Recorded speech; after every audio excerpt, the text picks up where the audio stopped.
Hey, I really, I really wanna act like I'm being a cool kid today, but nothing is cute. But we keep it moving. It's 7 o'clock, well, 7:01 now, and welcome to this installment of Apple Wind Down. It's a midweek debrief, and to be perfectly honest,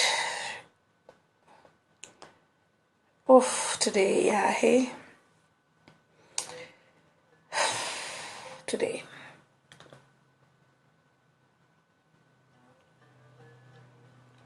Yeah.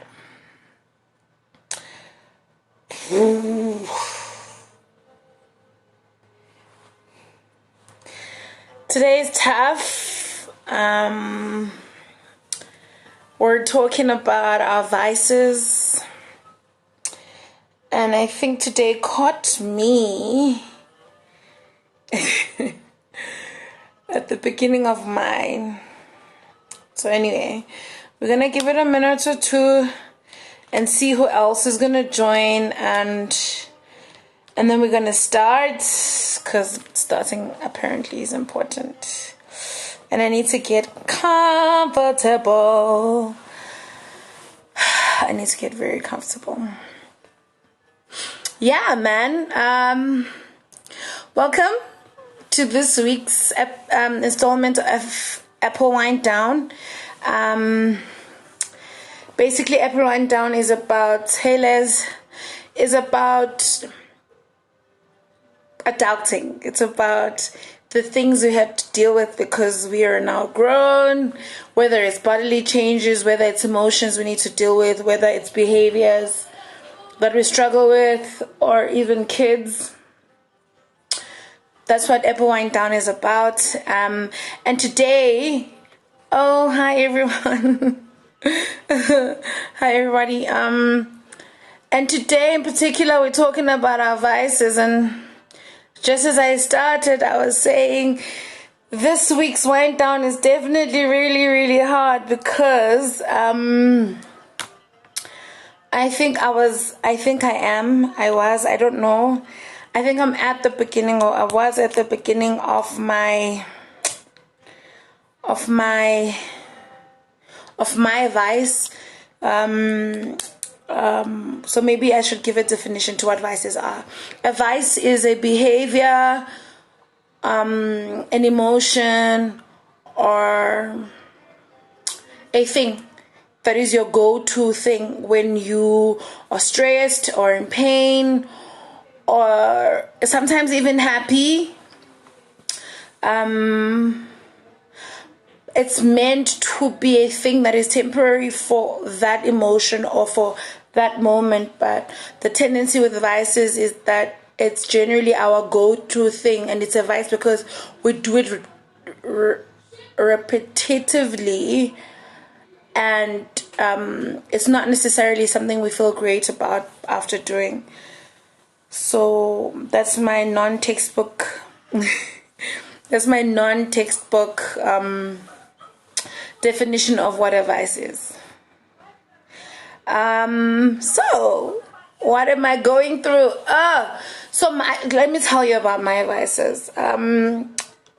One of my vices is alcohol, and as a direct result today I'm drinking juice because I'm just like, I'm not going to be caught napping on this vices thing.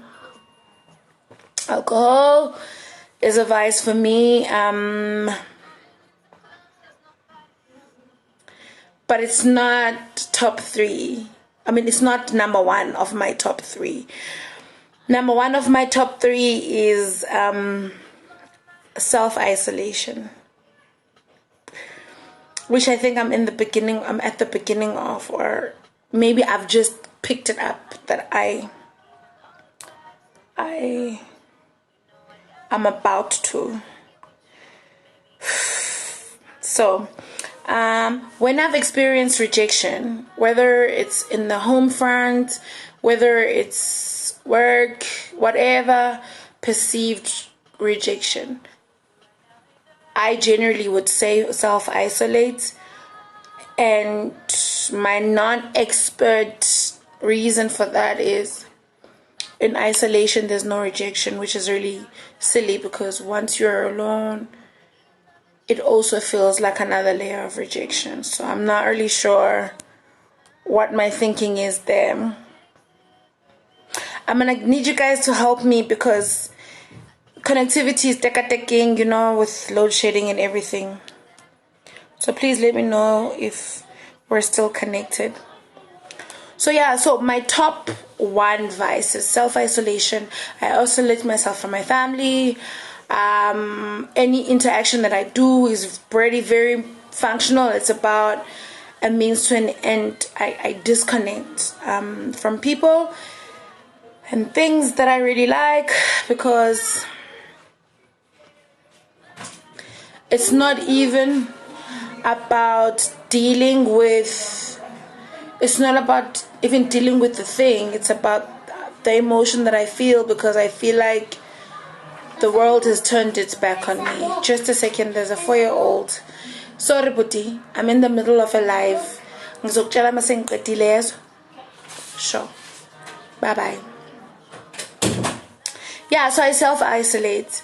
And I'm very brutal about it. And I'm inaccessible. And any kind of contact that I make is very functional. Yeah, so that's top one of my vices, and it's probably one of the most painful things to do to myself because additionally to feeling rejected, I isolate, and then because I push people away, I then begin to feel like people don't actually really care about me, which is not true at all. So I basically cause myself pain. So of all my vices, that's like my worst one of the lot. And then secondary to that, I drink.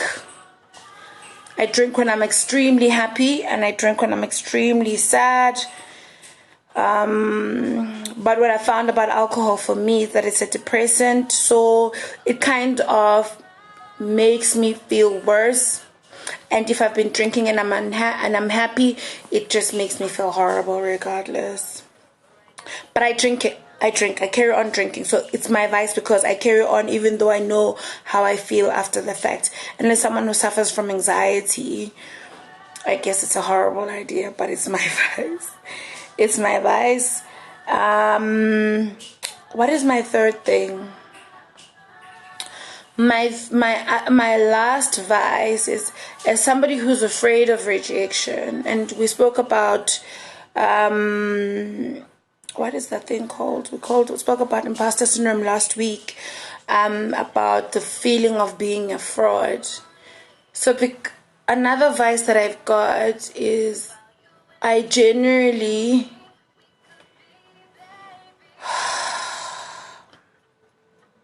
with my mouth.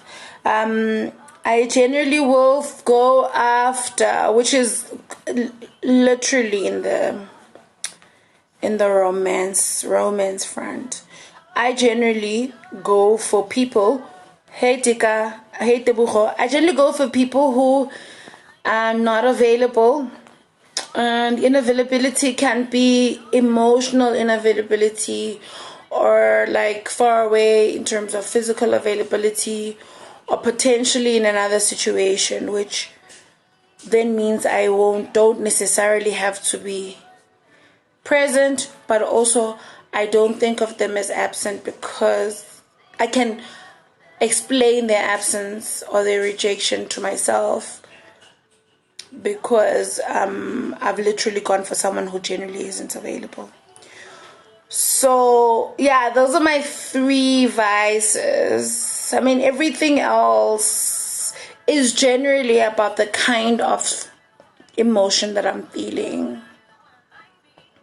So if I'm feeling disconnected, I'd seek out sexual contact just because I need to feel like I'm alive and I'm present. I used to do that a lot. I think now that I'm much older, it's no longer really a factor.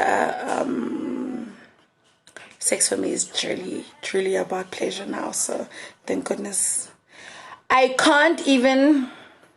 I think the overcoming of that vice was about a different kind of connection, a different kind of validation that I started being able to give to myself. And that came in the spiritual way where I started praying a lot. Quite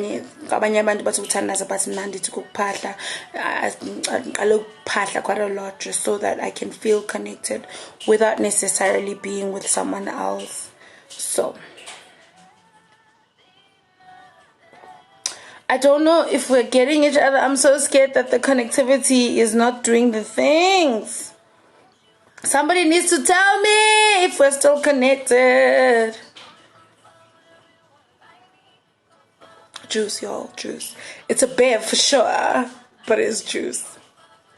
Since one of my vices is alcohol, I figured today I just won't be the one. Bulumko, please.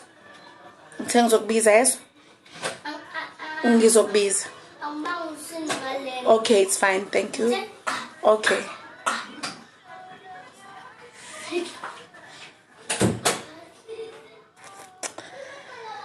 My son today is like, how are you doing?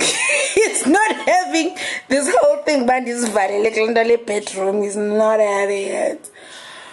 So yeah, look, I mean, I'm curious about other people's vices because I know that there's people who have like hectic temper issues, like their vices are torrents of anger, and no one is actually really safe because they want their presence to be insistently felt, like they're not even messing around with this stuff. Like they would squeeze everyone. It's actually horrible. Like I think I've seen it. There's a person in particular that I know that when they're either in a tight spot or they're stressed, the way that you're going to know that something isn't right is that they they see every small thing, they smell every tiny thing, like they comb through everything, and it's like drastic amounts of being completely unkind, which is very scary, I think, because the problem with being unkind and angry is that the things that you say in anger, no matter how you were feeling, you can't withdraw. It's not possible to withdraw those things. Which, definitely not top 3 of my vices, but I do know that I've got a razor tongue, so I try and hold my tongue. Woo, tika, woo, tika. So I'm saying hers in tango. So people don't think, like, this is the thing, right? Because alcohol apparently is not a drug. But actually, let me tell you some shit. Alcohol is a regulated drug. Not even, actually. It's like it's not crime to have alcohol, but it's not as regulated as it should be. I mean, you can tell by the way that we consume it. And now we've got weed for personal use being decriminalized. And take a bomb. Do you use it? Does it mellow? Is it like the feeling of being mellowed out? Is it the feeling of oh boy. Okay, hi, I'm back. I'm sorry. Connectivity. Wow, what the hell? What an entire wow. Woo! So Nomtika, I was still asking you, is yours because pots mellows you out? Is it because pot gives you additional focus? Is it because it helps you sleep? What is it about weed that kind of gets you? Why is it your vice? Like, why do you get into the usage? And then the being cold thing. Like you completely shut down and it's like cannot be accessed. The number you have dialed is not available at present.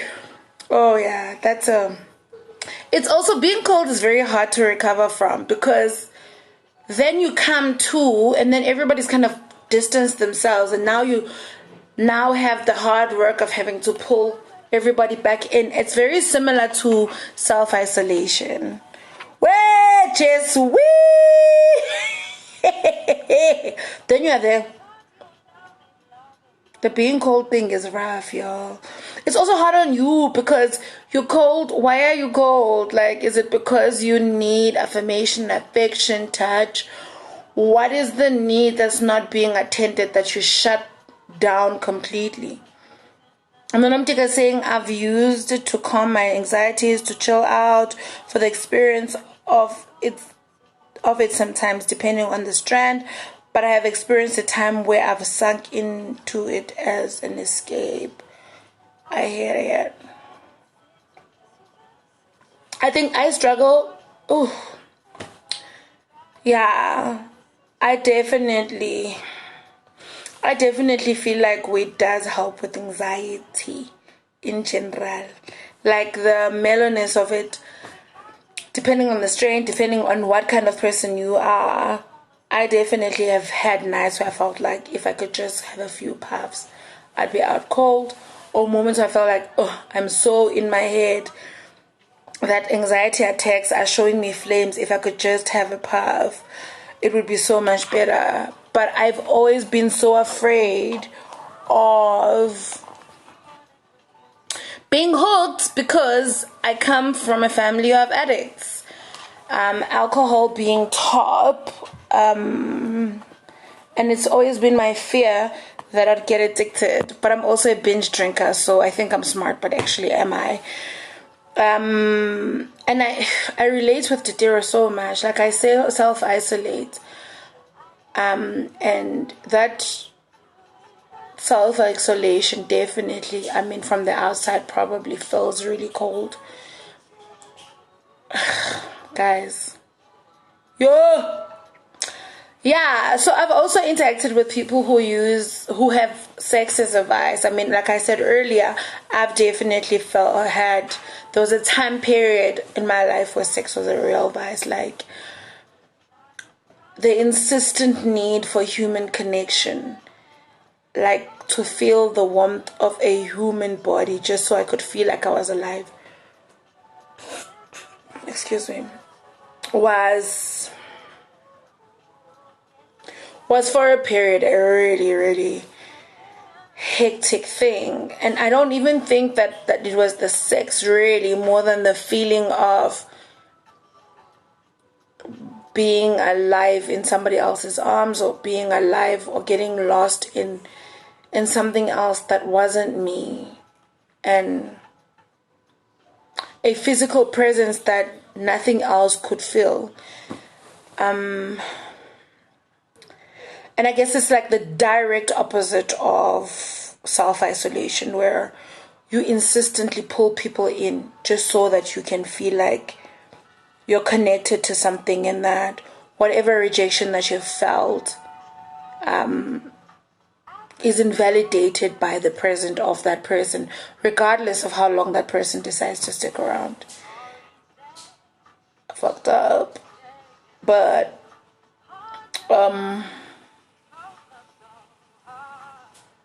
yeah, you know, feelings of desirability, like feelings of connectedness, feelings of being alive, I guess. I think there's something about sex and drugs that help you feel like that extreme makes you feel like you're alive. Because I know for a fact that self-isolation for me is like really, it's me causing myself pain.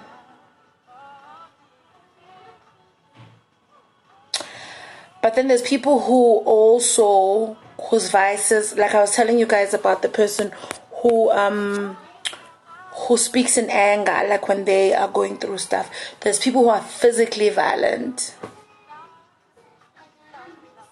Like, ivaisi yakhe is physical violence. And of course, this is not a space for me to judge. I don't necessarily think that any vice is worse than the other, but the thing about physical violence is that when do you know not to kill someone? You know? Unamtika is saying, I do it when I can't balance my energy around people. I love to be open, but it's almost always worked against me in the past, so I have to pick people, specific people to focus on. Right? Yeah. You hit a nerve there, because the thing is that, like, the scattering of energy, the insistent displacement, because we displace our energy, like we displace our energy, and once the energy is displaced, and then there's like a gaping hole or vacuum, then we want to fill it with something. And whether we're feeling it because we're so incredibly happy or so incredibly sad or so incredibly angry, whatever the emotion, but generally the things we go to fill a hole are the very things that we know are not good for us. And I need to reiterate that vices are, if you do something that you do once in a while, or you did and you're like, no, this doesn't work, then it would be a thing that happened. But the thing about vices is that they keep happening, and you already know that, oh God, I'm going into that corner, but it's almost like you don't have a mechanism to cut it. Like, okay, I'm safer, so I need to stop. I said when I was starting this Apple Wind Down session that I'm like going through quite a lot of rejection, and I feel myself self-isolated. In fact, I wanted to cancel this session because I just felt like I needed to be alone. Like I needed no one in my space. And but I know how isolation makes me feel worse about the rejection, and I feel more displaced, and I feel more rejected, really. But now I'm rejecting myself, and it's ludicrous, because what the hell am I doing? Do you know what I mean? And so I really just think like vices are problematic because it's that exact energy displacement that makes you feel like shit, that you're repeating over and over again, and you already know what the end result is. And I guess what I'm trying to figure out, you guys, is how do you cut it? Like, how do you realize, I'm going into that corner again? Oh my God, I'm self-isolating again. Oh my God, I'm getting cold again. Oh my God, I'm taking a blunt. I'm picking up this glass. And I already know how shit I'm gonna feel about this, like, moments later. Like, how do you replace that behavior? How do you replace that behavior with something that makes you actually feel good? Because essentially, it's either pain or happiness, but either way, what you're chasing is to feel better, and also a better mind state, a better state of mind. Deliberately, like choosing a completely different behavior so that you don't have to feel resentful and angry and not heard and also physically violent. Like I know people get physically violent, and even though some of our vices are not physical violence, but how they present themselves in our lives and the people around us is violent. Vices are violent things. I think that's what they called vice. Violent manland. And Ula Zerini is saying mine is silence. I don't want anyone near me. I don't like being asked if I'm okay. I'm snappy, which is a recent thing. I'm super numb, like I'm almost depressed. Sure, Les, that sounds like me. Woo, this is so confrontational. And then Les is also saying, and then I become a beast and I start working super hard and everything I touch must be super perfect. Woo, right? Right? Right? Because actually perfectionism can be a vice. But if you guys remember, last week we spoke about imposter syndrome, and perfectionism is also an element, right? Because then you get into a zone and you're like, "Argh," and then everything must be in line. If it's not in line, then you snap. And if you can't snap, that you self-isolate, then people can't be concerned about you. Then you put up this wall that Titiro was talking about, and you're absolutely cold and completely inaccessible. But the thing about it is that when you snap out of it, then you still don't want to go to people and go, you know what, guys, I'm sorry, but I was going through.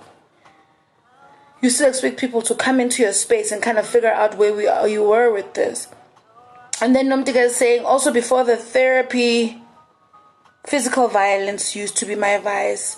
I've broken doors before, borderline self-harm. To this day, I don't know how I got through that. Tika. And so also, because we think physical violence is probably against another, we don't think about it as a thing we can do to ourselves. You know, people cut, people will go to gym, which is a fantastic thing, but they go to gym to punish their bodies, like to almost beat their bodies to submission. People will binge eat until they feel ill and they hate themselves, and that's also a vice.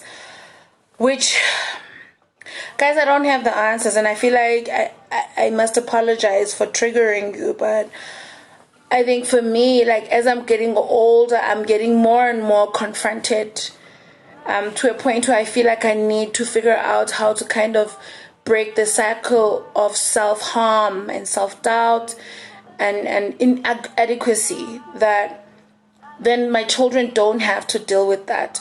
And my family doesn't have to deal with, my friends don't have to deal with it. I struggle. And I'm apologizing if anybody is triggered by this conversation, but I think we need to get real about what's going on in our hearts and our heads. Nomtika is also saying it doesn't even have to do with another person. Yes, absolutely. Like, vices, of course, can harm other people, but more than everything else, they harm us. They cause us pain. They get us starting from -1, because the recovery from a vice sometimes can be so hard. You know, if you think about people who are addicts, that's like cycling, you know, and continuous cycling, and a vice can be that. And depending on how long you stay in that state of mind, it can be like that. And then Titira is saying, I've learned to be present, because a lot of what causes the state of mind is lack of presence. I notice the beautiful things. I take walks, I breathe, I meditate. And you know, the funny thing is that all this shit sometimes seems airy-fairy. But the truth of the matter is that sometimes when you are in a mind state that is suffocating you, you literally need to go, yo, I'm suffocating. I'm going to go and, I don't know, I'm going to go for a walk. I need to see something else that's going to make me realize that this is happening, or get me out of this sort of continuous thinking of the same things over and over again. Oh, Didiro, girl, you need to teach me. So Didiro is saying that she knows her triggers, which is important, right? I think I know my triggers. For me, there's a part of me that's very stubborn. Like, I feel like I'm being challenged, so I'm not gonna move. But then if I see a trigger, in fact, the best thing I can do for myself and go, okay, that's a trigger, and then take a step to the side. But instead, I go full force forward. I spiral into a vice, I get out, and then I am so filled with regret that I need to start all over again and try and figure out how I get myself back on track and not so off balance.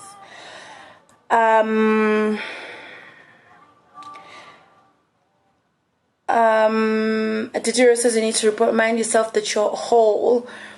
And then Tebogo is saying he can relate with Ulezarine. He's also like that. Like, it's the towing the line. It is the cleaning. It is the polishing. It is the snapping. It is the being inaccessible. So you isolate yourself, even though you are during people. You decide, like, you're actually not going to be accessible, and it's cold and it's unfeeling and even to yourself, because I feel like one of the worst thing about these things is that it's self-harm. Like, I understand that there are people who are generally affected, but it harms you first. It makes you feel worse. It gets you starting at zero. Hi, Raheem. And Loretta is saying this is why she hates being alone. Do you hate being alone because you feel like it kind of gets you into a spiral of thoughts that trigger you into either drinking, into self-harming? Sure. So I'm painfully aware of the fact that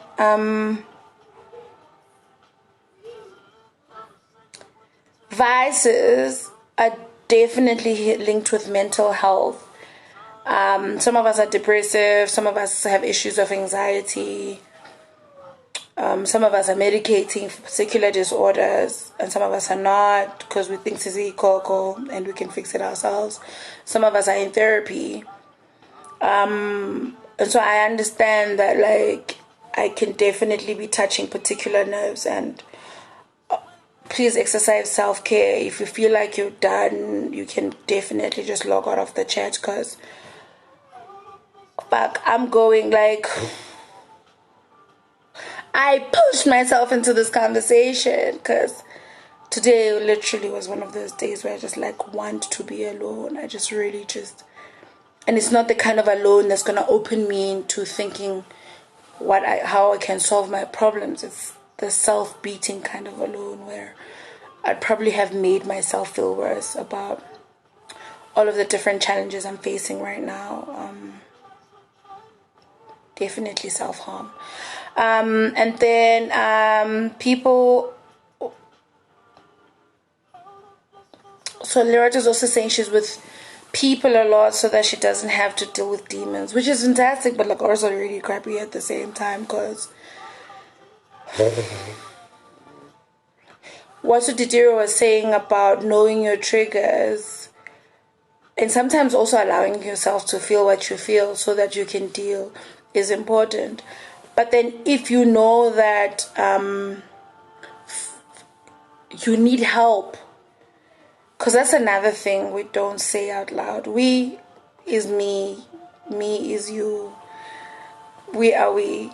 Another thing that we don't say enough is I need help. Like, I'm drowning. I'm not drowning in my work. I'm not drowning in anything else. I'm drowning in my own emotions. I'm drowning in my own demons. I'm struggling to deal with myself.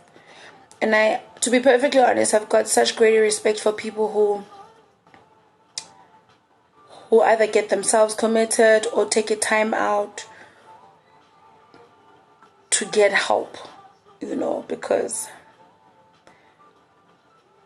sometimes talking to me won't help. It will probably trigger you. So there you are. And sometimes the vice is an indicator of something that is far worse, and you just need someone who has the capacity to assist you with that sort of thing. And we need to be able to seek out help. I'm not a believer in this is not for black people. I'm a firm believer is that if it helps you, seek it out, make sure that it helps you so that it can bring you back to your kind of wholeness. And Didira is saying she spiraled out of control in 2017 and life snatched me back. The work is truly hard, but it's so worth it. I agree. Oh, guys, being a grown-up is such hard work. Ha! If we thought being grown-up is about driving a car and having sex, shame. Ooh, unto you, babes, because you'll drive a car and have sex and also have piles and piles of baggage that need your attention. We all need to just go to therapy, man. Like, seriously, Jesus. Somebody beginning of the year was asking, but did we have that crying session yet? I feel like we haven't had that crying session. And it's true. If to take away a little bit of the heaviness, because you can binge drink and you have lots and lots of sex and you can be pissed at the world and you can sit in your own corner and be isolated. The thing about this shit is that it comes with you wherever you go. So there's no getting around it. You just gotta deal like head on, like this. I'm saying it to you, but I'm saying it to myself.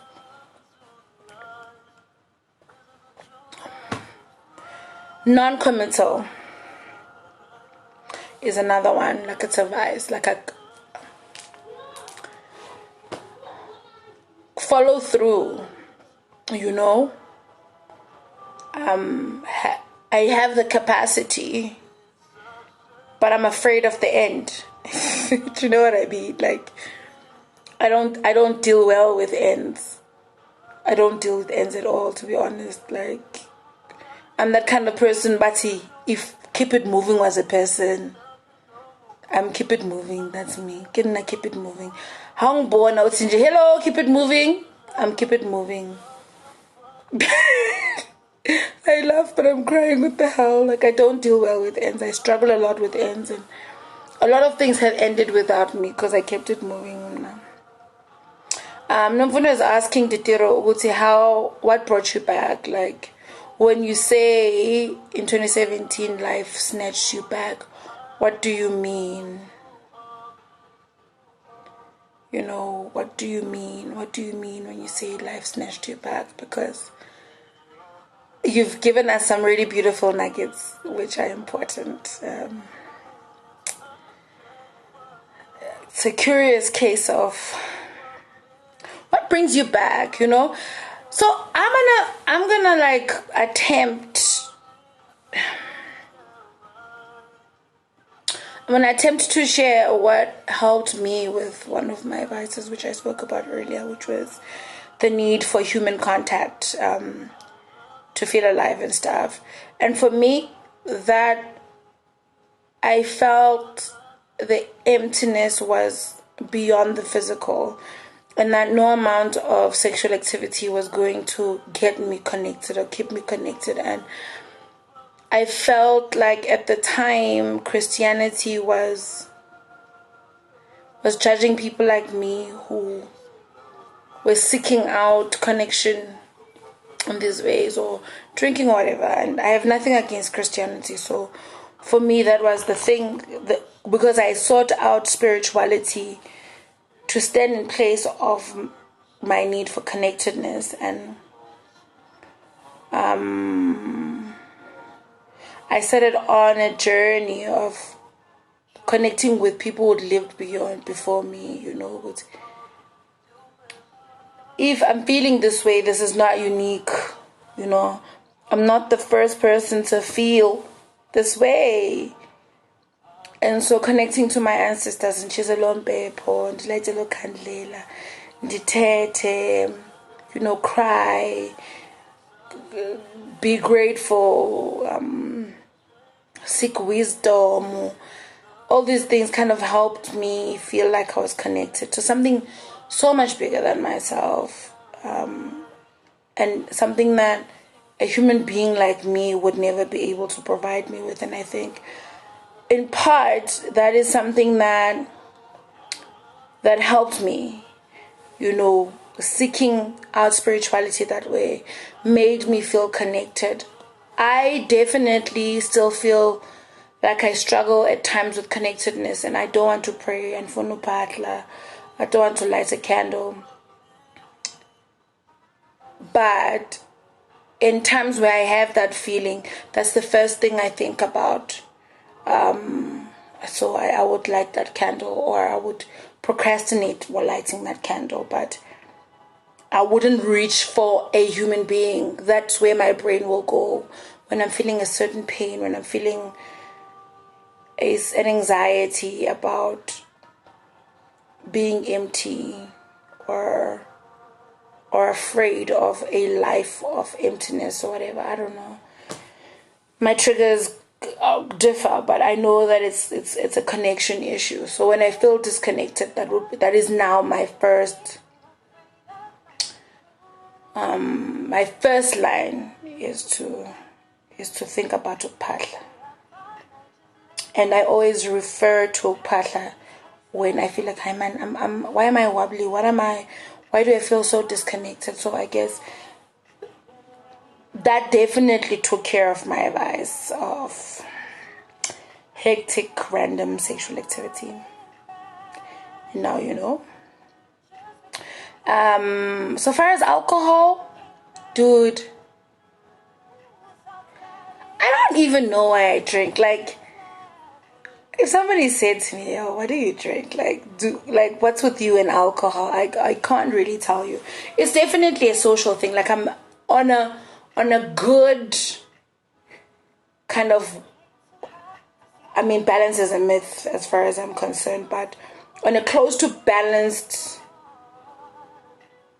season, alcohol is definitely a social thing. Like, I'm a social drinker, but when I'm struggling with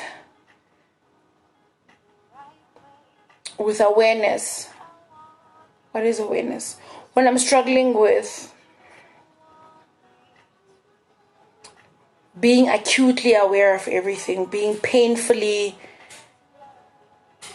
awake to everything, I drink alcohol. So yeah, I think that's my alcohol thing. Yeah, that's definitely my alcohol thing. But otherwise, I'm like a social drinker. As a vice, it's a numb me out kind of vibe. You know, another form of self-harm that I think I have is like there's certain foods that make my body ache. In fact, alcohol also makes my body ache, but there's certain foods that make my body ache, and I self-harm with those food. Like, it's almost like jolting me to life and reminding me that I want to live. Right? Jesus. Yeah, they jolt me to life and they remind me that I want to live. Because then the aches and pain would be the thing I want to get rid of so that I can have my body back. Yeah, guys, we're here now. I'm actually realizing a few things as we are having this conversation. This feels like such a Dear Diary moment. But get it. Also, I wear a crop top for you guys again because I felt like I wanted to be cute, but it was completely outside of myself because I feel like shit. But this is also a moment where I'm reflecting and I'm realizing that I was sinking into a very deep, weird hole that was going to take me weeks to come out of. And Nomtika is saying, oh my gosh, hey everyone. Nomtika is saying, Pahla, therapy, Torah cards for me. When I revisited times when I thought I was in my element, you kind of have to be consistent with that too. Also, like a sincere countervise. Yeah, that one is a winner. Like, I think the coping mechanisms and the things that pull you back, and also I like the notion of Pahla, the therapy and Torah cards, because some of the anxieties that we have that causes us to go into that vices corner is not knowing, right, and feeling like things are out of control for us, and also the anxiety about the future. So even if right now I'm feeling ecstatic, like I feel like, wow, my life is going well, there's a voice that goes in my head and goes, but yeah sis, but how long is this life going to be going well? Or on a day where I'm like, yo, I feel cute, and then the other brain goes, yeah, until you spill tomato sauce on your chest. You know what I mean? So we definitely, I think our anxieties are not knowing. It's also about almost anticipating something going constantly wrong. We can't, in its purest form, be happy.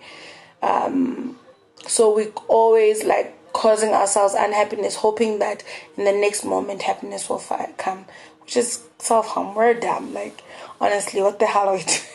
How are we even grown-ups? Jesus. And we're also raising other human beings. What in the hell? We urgently need to deal with ourselves, y'all. What in the hell, man? And so the notion of a sincere counter-vice for me is important. Like, I spoke about going to gym as self-harm, but also you can use gym as almost like a mind cleanser. Like, you focus on something else that's going to help you kind of breathe a lot and get energy get oxygen into your brain and kind of divert negative thinking, I guess. I know people who shop until they've got absolutely nothing and they've got a pile of stuff, but living outside because they were not able to self-regulate, which I also think is a myth. The reason why human beings live in an ecosystem is because they don't necessarily have the capacity to self-regulate, which then means what? It means that you need to create or work on an ecosystem that helps you regulate. You know that you speak to Nomkitika when you're feeling out of whack in this way. You know that when you are happy in this way, you speak to Lazarine. You know that when you are excited about this, you speak to Rahim.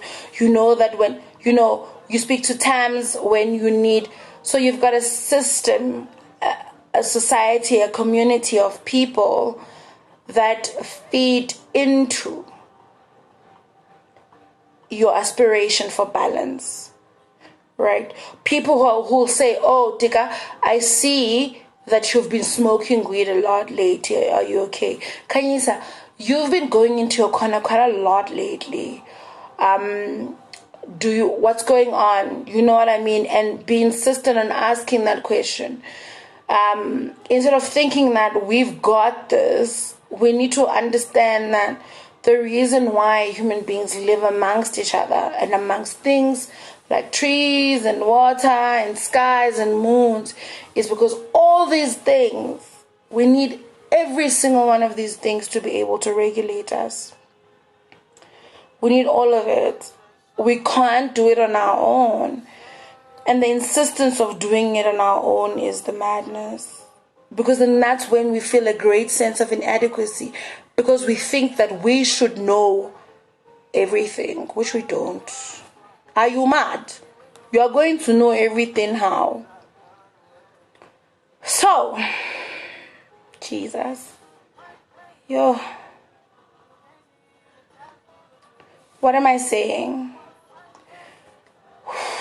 I'm saying today I felt like self-isolating because I felt the past 2 weeks had been full of rejection. And instead of self-isolating, I remembered the commitment I had made to be consistent with these sessions on Wednesdays for debrief. And the kind of honesty I had committed to in having these conversations with you guys. And so in the ecosystem creation, in the Torah card reading, in Pasha, in the therapy, in the realizing of the triggers, what pushed me to kind of get out of my little corner today is the committed to consistency to you guys. So thank you. Thank you for your consistency in joining the Apple Wine Down. Because at the end of the day, the whole thinking around this is, how do we grow? How do we age better? How do we deal with adulting better? And honestly, and in a way that is healthy. right? And I think today was a very healthy way of me dealing with self-isolation, because I'm in front of a camera, in front of a bunch of people, and I'm talking about how I feel. And I truly appreciate your vulnerability. I really appreciate your honesty. And again, I apologize for those that felt triggered by this session. And I hope that you take care of yourself. Because Sisonge guys, we are in this thing together.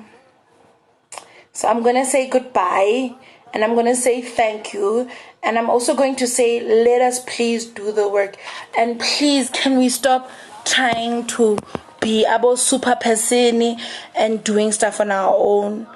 Let's find a community of people that will help us be better versions of ourselves, that we don't get lost in, but we're enabled by, that there's no pressure for them to be everything to us, but they're pieces of a community that make us whole. Because if human beings were meant to be alone, guys, we would have our own little islands and things about, right? But it's not like that. So on that note, it is goodbye and it is thank you.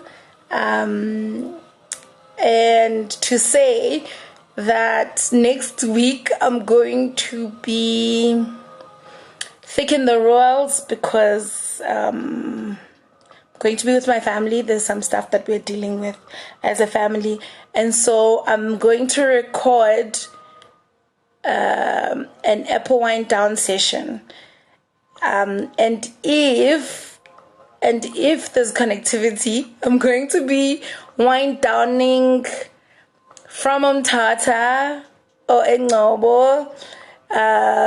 It is going to be late because my whole family is going to be there. My sisters would be there. I definitely want to pull them in if there's connectivity. But if there's no connectivity, I will offer you something recorded. Because I believe that we've started a bit of a movement here with this midweek debrief sessions. And so it is goodbye until next Wednesday. For those that have missed this entire thing, I'm going to put it up on Facebook tomorrow morning. The full session, I'll put it up tomorrow morning. And maybe a snippet on my Instagram for anyone who's missed it. Again, please, I know that I picked the topics and stuff, but I really, really would like to hear what you guys would like to talk about. In fact, strangely enough, Lulama said she wanted to talk about this thing of homeworks and schools. So maybe this would be the next one. I don't know. We'll see. Thank you so much. I love you, Tika. Thank you, Lizarine. Thank you, everybody, for joining. And I really, really appreciate you.